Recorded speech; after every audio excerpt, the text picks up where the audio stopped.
Good morning. Thank you for joining the Scholars Learning video podcast series. My name is John Carroll. I'm the Vice President and General Manager of the Customer Curriculum Services Division of Scholars Learning, and I'll be hosting today's segment. I'm pleased to be joined today by Corey Nilsen. Corey is the Dean of K-12 Social Sciences at Rockford Public Schools. Rockford Public Schools is one of the largest school districts in Illinois, serving over 27,000 students through its 41 schools.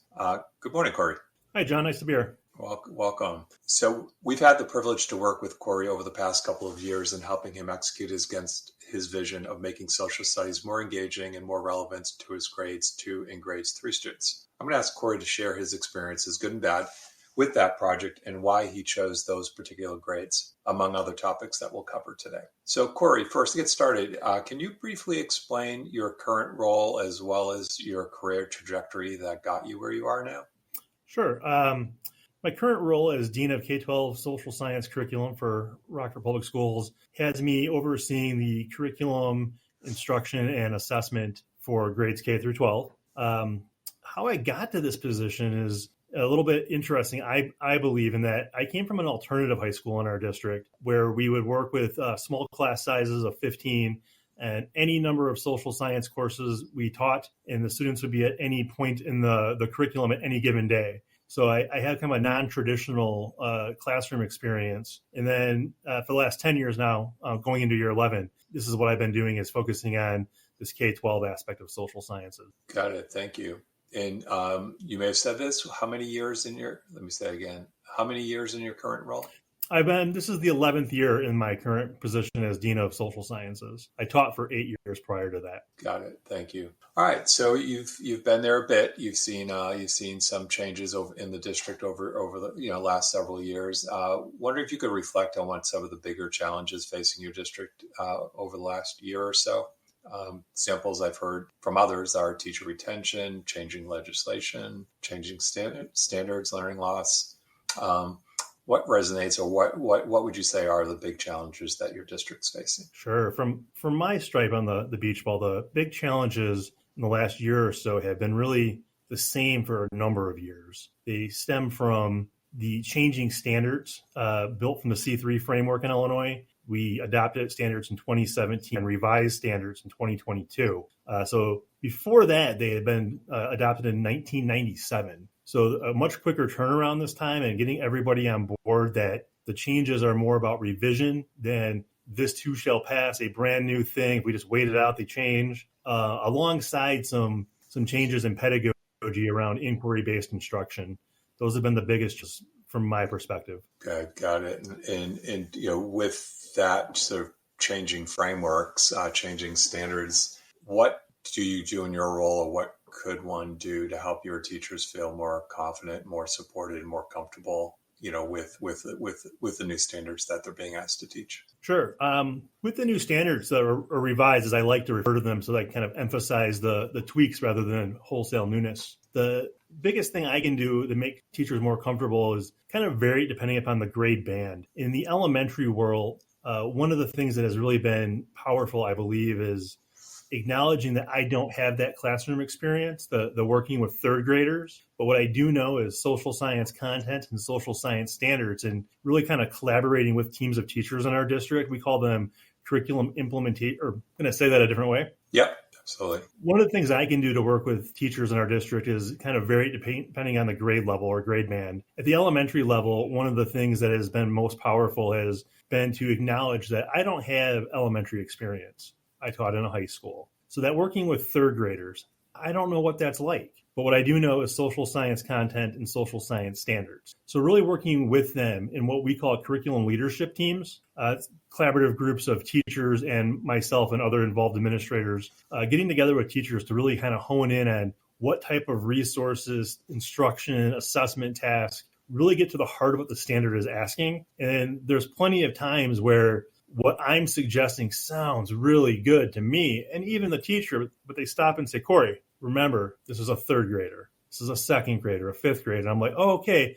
So how do we bridge this difference between what I'm suggesting and the reality that you live, 175 days of the year? And that's where we start that collaboration, that connection, where we start kind of back and forth with my understanding of the standards and the content, their understanding of the realities of classroom practice with kids those ages. And we really try to find that sweet spot of what makes it, possible within a classroom setting. At other grade levels, for example, the middle school and high school, it's really been getting around the ideas of questions, sources, and tasks. That our social sciences, particularly history, it's the big one, that it's no longer memorizing names, dates, places. It's really organized around having an organizing or compelling question to propel the instruction forward, and as often as possible, letting kids ask some of those questions. That's been the hardest part to get a kind of everybody on board with, because it means to give up a lot of control and to be kind of uncertain about where the next step or the next couple of days are going to go. Because when the kids are in the lead, you kind of have to be there to facilitate and support as the educator rather than the tour guide. And that change in role has been a little bit different, especially for people who aren't coming out of teacher prep programs right now. Those teachers have been kind of taught that way. For people like myself graduating in the early 2000s, we teach how we were taught. And that's really kind of more that tour guide, that I'm going to take you on this journey rather than we are on this journey together. Thank you. Yeah, I got it. And that is a big shift with the C3 frameworks. And how would your teachers, well, let me restate that. How do you support your teachers? How do you train your teachers? Is there professional development? Do you do that yourself? Do you do PLC groups? Like, how is it that teachers are able to make that shift? And I know that's probably in process as we speak, but I'm just curious what your approach is. Yeah, that process, that how do we train the teachers and prepare them and support them? At the elementary level, it has been, we have instructional coaches in each of our buildings, sometimes more than one. And I try to be available to them as they request support. I also try to acknowledge that that's not where my expertise is. And so I make myself available, but I don't try to push and drive in either. I want to make sure it's someone who's looking to make the change and is ready for that change. At the middle and high school level, the offshoot of those curriculum implementation, let's say that again. Yep. At the middle and high school level, the offshoot of the curriculum leadership teams that I mentioned earlier are our curriculum implementation leaders. After our curriculum has been developed, we try to find a person inside of each of our buildings who teaches social science, who can kind of be the in-building go-to person for kind of support and resources. Another thing we've been doing the last couple of years is we've been, I'm going to say that again. Mm-hmm. Another thing we've been doing the last couple of years is with our curriculum implementation leaders is finding opportunities for them to attend professional development, especially at the national level. So in the last several years, myself and a few of our curriculum implementation leaders have attended the c3teachers.org's summer institutes on the IDM or inquiry design model. So we have a few teachers who are, along with myself, kind of trained and prepared for that model of instruction and that design of instruction. We've also, last year, and I'm happy to say this coming year as well, been able to take some of our CILs then to the NCSS conference, where that way they get a chance to kind of hone in on some of the kind of curricular content that they're interested in, the courses they teach. But we also ask them to make sure they're attending some sessions that talk more about pedagogical strategies, questioning, communicating conclusions, things along those lines. So they're not just getting that geography or political science that they love teaching, but really looking into how do we bring something back that's applicable to our PLCs, which we've been doing for, almost 10 years now, that they meet once a week. We have a late start in our district the last 2 years where the students come an hour later than normal. So our teachers can meet together in PLCs, typically based around either content areas, or we also do an academy model in our high schools based on college and career pathways. So at that level, 1 week is for department content. The next week is for that kind of school within a school academy model where they kind of focus on that grade level or academy connection. Got it. And you're going into a new school year coming up shortly. I assume there's hope and expectation that this year will be easier than last and easier than the year before as your teachers are getting more comfortable and more trained. Is that your feeling as well? It is, and I think everywhere in this country is kind of experiencing some level of that with, we're getting to be 3 years out from the many COVID closures that happened a number of years ago. Mm. That was an extra difficult year for us. We also had a ransomware attack that year. Oh. So we went from no technology in the fall to all technology in the spring. But this summer, when we were doing our Essential Learning Institutes, a series of summer professional learning for our teachers, I was talking with them about our revised standards and some of the newer mandates we have in Illinois, and kind of preparing for what is our instruction going to look like this year. And I was kind of surprised by the number of teachers who were like, well, you realize, Corey, we've been talking about this inquiry-based instruction, the C3-based standards now for so long that it's almost second nature to us. And I was like, all right, well, we're starting to see some of that progress playing out, and it's not only what our state expects from the standards, but even the teachers now are kind of feeling like it's here to stay. It's what we do. I think that they really noticed. We spent some time talking about the revisions to our standards as opposed to wholesale changes. They were primarily focused around things like inclusion of multiple perspectives, inclusion of historically underrepresented groups. And the teachers picked up on that real quick and right away. They also saw that that's kind of the purpose now behind a lot of our state mandated topics of instruction. So it kind of comes down to, we're recognizing this idea that I heard about in a webinar around a year ago, that we should stop kind of focusing on history, a single story of the past, and be focusing on histories, the multiple interpretations of what has affected different groups in different times and places. And I was pleasantly surprised and happy to hear our teachers are kind of on that same pathway right now. They're picking up on that and looking forward to kind of moving that football down the field. Great.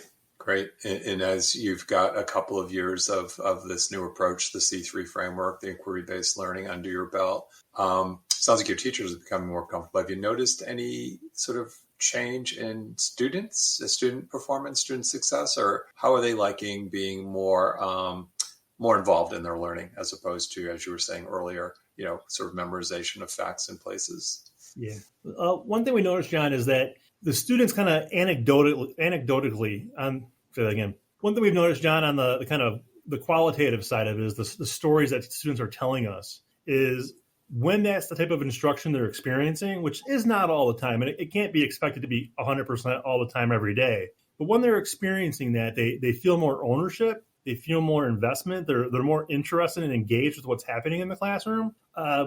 Right now, over the last couple of years, we've been working on designing some type 2 assessments in order to measure the academic progress in those abilities. We don't really have the data longevity yet to kind of tell how growth is changing from cohort to cohort. We had a little bit of a hiccup with the COVID closures, and we're kind of getting back onto that now.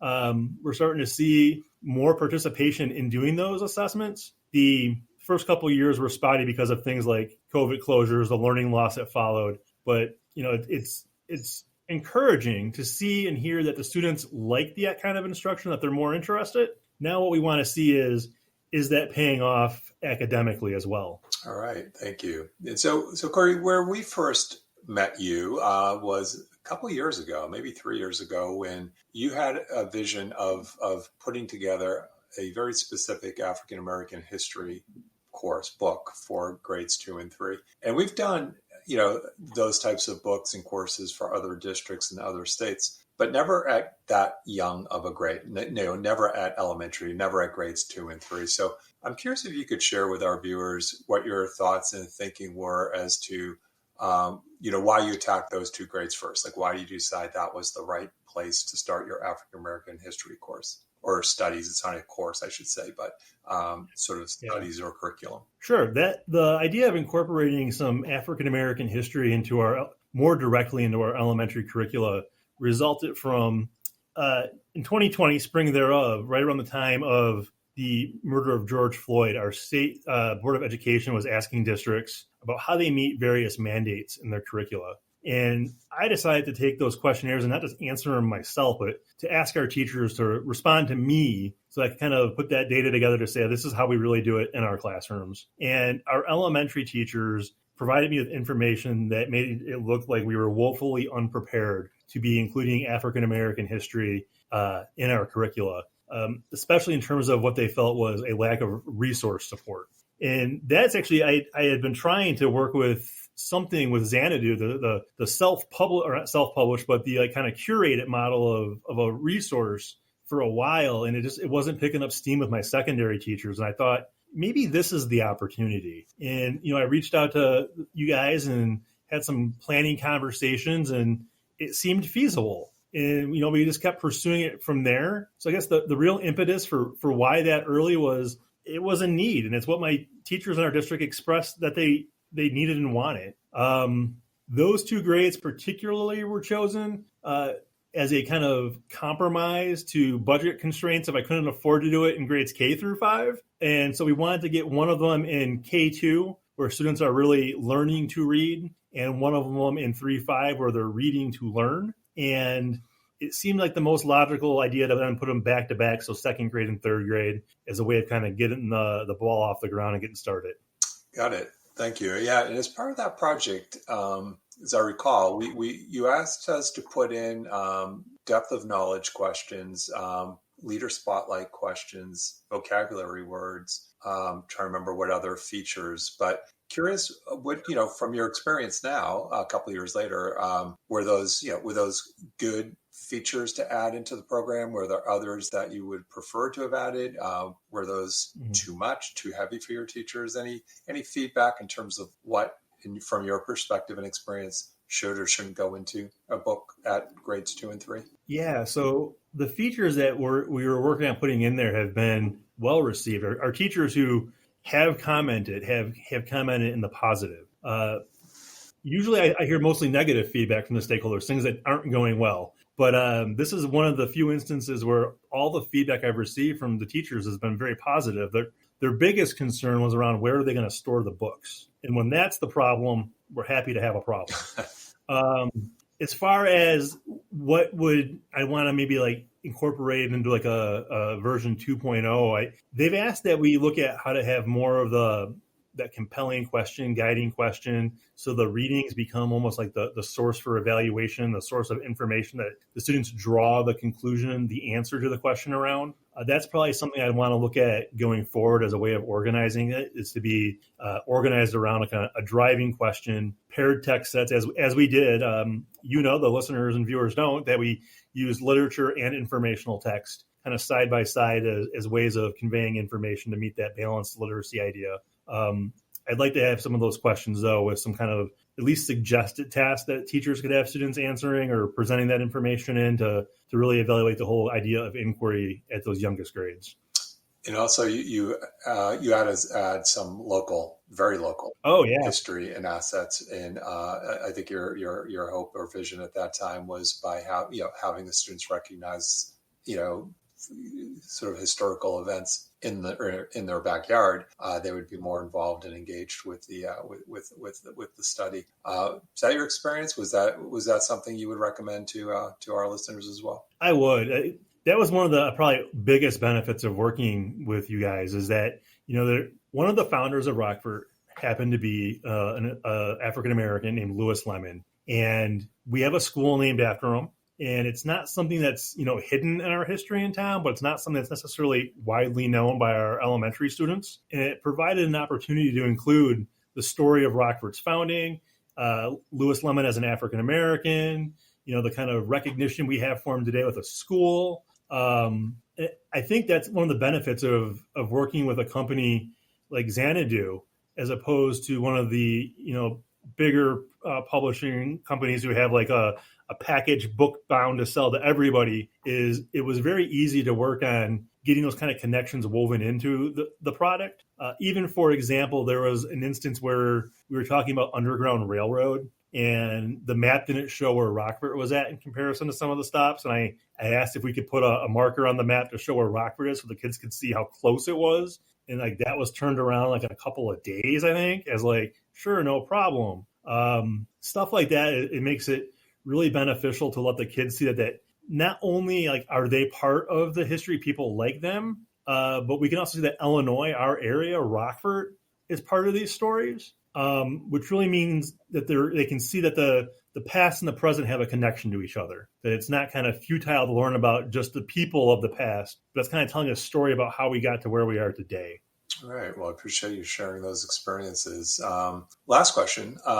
Any other thoughts or insights to share with our listeners regarding the challenges of meeting the broad needs of your various constituent groups, right? You have students, teachers, administration, state legislatures, school boards these days, right? Parents more involved. Any perspectives or thoughts on the challenges or the best ways to meet the needs of such a broad group? A couple of thoughts, actually. One, I really do believe we can't please everybody all the time. I think that's especially true in today's world where there is a lot of division, but what we have to do is be true to ourselves. I think it's helpful to talk about the idea of histories, plural, that what people are saying is like their experience, what they want to have may well be true, but we have to back that up with the information. And what the other person is saying might also well be true. The history is an interpretation of the facts of the past. So we got to be cognizant of that, hence the histories idea. And I think it's important as well to really stop and reflect on the importance of a civically active and engaged populace. That when parents or school boards, we often think about that kind of question you asked, John, is somewhat loaded. Like it's kind of leading towards like the negative response that we hear about in the news. But I really think what's trying to happen is people want to be heard. And that is part of a democratic society. So we need to stop and acknowledge the concern and express our agreement or opposition and seek the common ground. I think that's the best way to approach making social sciences applicable to the 21st century, make it part of the lived experience. Well said, Corey. Thank you. Great reflection. All right. Well, that completes this episode of the Scholars Learning video podcast series. I want to thank you, Corey. Thank my guest, Corey Nilsen. Good luck in the kickoff of your upcoming school year, which is just a couple weeks away. Appreciate your time. Thanks very much. Thanks, John. All right. Take care. All right. So Corey, is there anything that you didn't say you want to say or vice versa? Anything you want to delete before I stop recording? I don't know where it would fit in if it does or doesn't, but one of the things that made working with your company super beneficial as well, I didn't get to mention, was that fact that I had the problem when I was first trying to get with secondary teachers, that the roadblock was they were like, don't got time for that digging and finding the resources, Corey. And when it turned into the other model that we did use, where we provided some kind of benchmarks and goalposts to meet, and XanEdu did the finding or the curating, the collecting, creating, it became so much easier to get our teachers on board. I said, I don't know if what you're going for is a sales pitch in the webinar, but that change was super beneficial to my teachers and seeing the value of having this kind of hyper-local resource created. Yeah, that's great. Appreciate that. And I should point out to our listeners, because I didn't mention at the beginning, XanEdu is the custom curriculum publishing division of Scholars Learning. So that's the connection, and we're sort of the sister division, sister company within the broader portfolio. All right, yeah. Corey, thank you very much. Appreciate your time. Have a great day. Thanks, John. All right, take care.